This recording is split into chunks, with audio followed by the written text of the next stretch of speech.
very often doctors, medical doctors or dental doctors, are in situations outside of their practice, medical practice, dental practice, or hospital, on an airplane, for example, and an emergency occurs. What obligation do you have? And the answer really is you don't have an obligation, but you can volunteer to help. Now, there is what is called the Good Samaritan Law. And let's look at one catastrophic situation called cardiac arrest.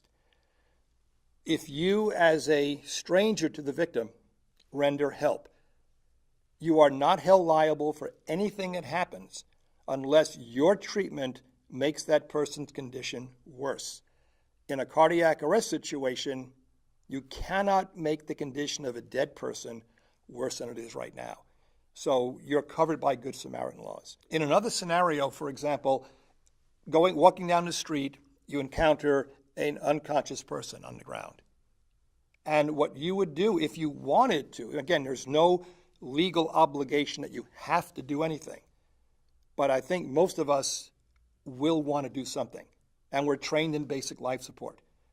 So what I would say to you is, at the very, very least, you would yell to have somebody call for an ambulance, and then you would get down on your knees and administer whatever steps of basic life support are needed, probably maintaining an airway, head tilt, chin lift.